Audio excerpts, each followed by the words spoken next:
aí galera, tudo bom com vocês? Sejam muito bem-vindos a mais uma aula do nosso curso de Anatomia Dental. Chegamos hoje na nossa aula de número 19, onde a gente vai discutir as características anatômicas dos terceiros molares, que também são conhecidos como dentes do siso. E só antes de começar, claro, eu tenho que lembrar vocês que eu tenho disponível uma apostila resumida de Anatomia Dental, que vai facilitar demais o estudo de vocês. Vocês podem fazer o download desse material clicando no link da descrição. Eu também queria, mostrar para vocês algumas mudanças aqui que eu fiz na estrutura do nosso curso. Então agora, em vez de 20 aulas, a gente vai ter mais de 24 aulas. Na nossa aula de número 20, em vez de discutir a anatomia de todos os dentes descidos, eu dividi essa aula em duas partes. Na primeira, a gente vai discutir a anatomia dos dentes descidos anteriores e na segunda, a gente vai discutir a anatomia dos dentes descidos posteriores. E além disso, eu também adicionei uma aula onde a gente vai discutir as diferenças anatômicas entre pré-molares e diferenças anatômicas entre os molares. Esses dentes posteriores permanentes que têm várias estruturas que a gente estuda e às vezes isso acaba meio que confundindo um pouquinho a nossa cabeça. O que pode atrapalhar demais a gente numa prova prática de anatomia dental, por exemplo, onde a gente tem um tempo limitado ali, para acertar a questão, a estrutura que a gente está observando. Então essas aulas de diferenças entre pré-molares e molares vão ajudar vocês demais em relação a isso. E daí depois, para a gente fixar bem o conteúdo, passado aqui nessas mais de 20 aulas do nosso curso de anatomia dental, eu vou trazer alguns exercícios para vocês. Mas enfim, não quero deixar minha introdução muito grande, acredito que essa aula de anatomia dos terceiros molares vai ser rápida. Agora a gente vai discutir aí a anatomia dos terceiros molares superiores. E assim, galera, no geral, a anatomia dos terceiros molares ela é bastante variável. Ela não vai ter uma receitinha de bolo que a gente segue, como no caso de todos os outros dentes que a gente tem na arcada. E pro caso do terceiro molar superior, a gente pode ter basicamente duas manifestações anatômicas principais. A gente pode ter um terceiro molar superior tricuspidado ou com 4 cúspides. Então, o terceiro molar superior ele costuma ser bastante semelhante ao segundo molar superior, que também pode ter 3 ou 4 cúspides. No entanto, a face oclusal do terceiro molar superior ela vai ser bem mais enrugada do que a face oclusal do segundo molar superior, porque o terceiro molar superior vai ser um dente rico em sulcos secundários. E lembrando que quando o terceiro molar superior ele tiver 3 cúspides, 2 dessas cúspides vão ser vestibulares e uma cúspide vai ser palatina.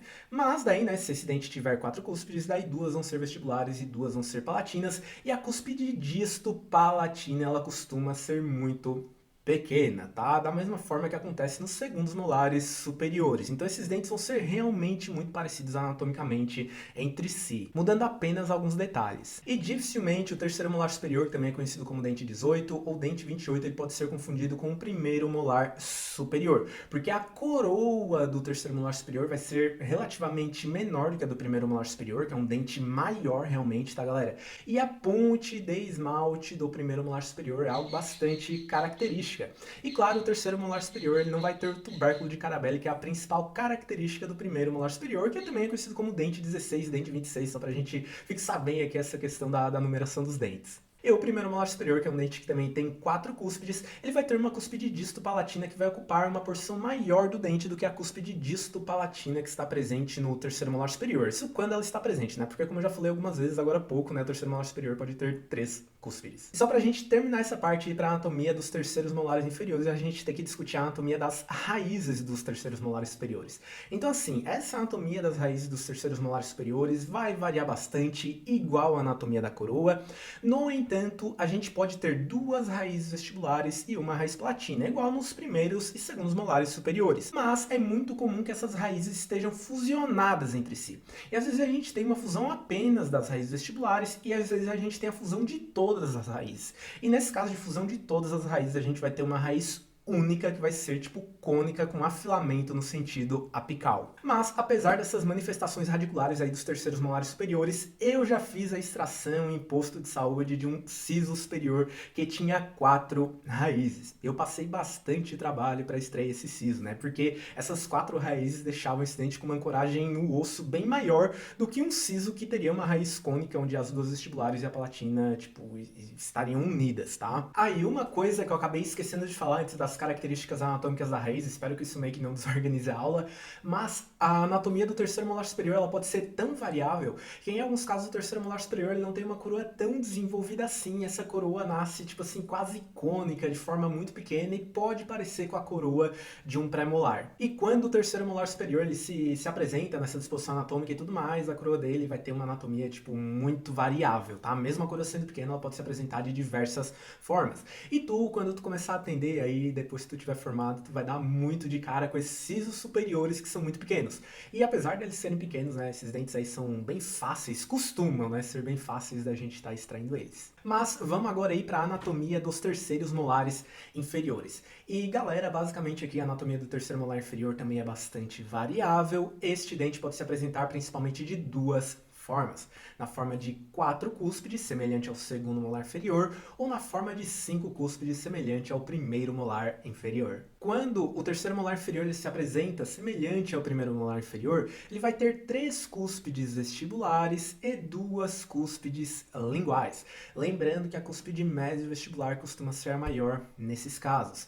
E daí, quando esse dente se apresenta na forma de 4 cúspides, semelhante ao segundo molar inferior, ele vai ter 2 cúspides vestibulares e 2 cúspides linguais, que vão ter tamanhos bastante semelhantes. Porque eu não sei se tu assistiu aí a aula de anatomia do segundo molar inferior que eu tenho liberado aqui no YouTube, mas nessa aula eu falo que entre todos os molares, o segundo molar inferior é o molar mais simétrico de todos, por causa dessa semelhança de tamanho entre as cúspides desse dente. E no terceiro molar inferior isso aí não vai ser diferente. Mas se tu pegar um terceiro molar inferior para estudar e comparar ele com o segundo molar inferior, tu vai ver que a superfície do terceiro molar inferior ela vai ser muito mais enrugada, porque esse dente é muito rico em sulcos secundários. E o mesmo ocorre com o terceiro molar inferior, que tem 5 cúspides. Então fique bastante atento em relação a isso. E para encerrar aqui, né, indo para a raiz aí, para a anatomia radicular do terceiro molar inferior, esse dente vai ter uma anatomia radicular bastante semelhante com a do primeiro e do segundo molar inferior. Então, o terceiro molar inferior costuma ter uma raiz mesial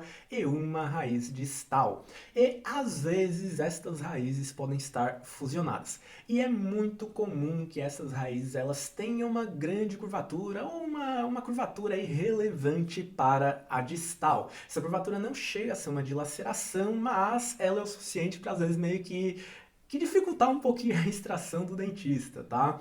Inclusive, este é um dos motivos pelo qual eu não faço extração de siso inferior sozinho em posto de saúde. Eu trabalho em posto de saúde, tá? Se tu não acompanha os meus outros vídeos, eu falo isso às vezes.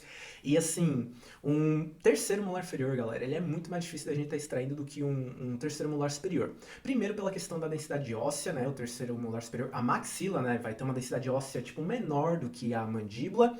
E além disso, né? O terceiro molar inferior, ele costuma estar mais impactado no osso do que o superior. E a curvatura das raízes costuma ser um pouco maior. E é mais difícil a gente encontrar raízes de terceiros molares inferiores fusionadas do que raízes de terceiros molares superiores. Então, quando a gente vai extrair um terceiro molar superior, basicamente o que a gente faz é anestesia, afastamento da gengiva para ver bem ali onde acaba o osso e começa o dente, e a gente entra com uma alavanquinha ali, um pouquinho de força, esse dente pula para fora. Mas no terceiro molar inferior, este processo é um pouco mais complicado. A gente tem que fazer anestesia, tem que fazer incisão, afastamento da gengiva, que eu acho um pouco difícil, não sei se é minha experiência, tá? E daí a gente tem que fazer osteotomia em grande parte dos casos, tá? Para liberar um pouco aí do tecido ósseo e a gente criar espaço para nossa alavanca e assim fazer esse terceiro molar inferior pular para fora. Então só trazendo um pouquinho aí dessa experiência para vocês. Mas, em relação à anatomia dos terceiros molares, era mais isso que eu tinha para trazer para vocês. Não se esqueçam de clicar no link da descrição para fazer o download da minha apostila. E qualquer dúvida que vocês tiverem, é só deixar nos comentários. Como eu sempre falo, eu estou disponível. Muito obrigado por você ter acompanhado esse vídeo até aqui. E eu te espero na próxima, na nossa aula de anatomia dos dentes descidos anteriores.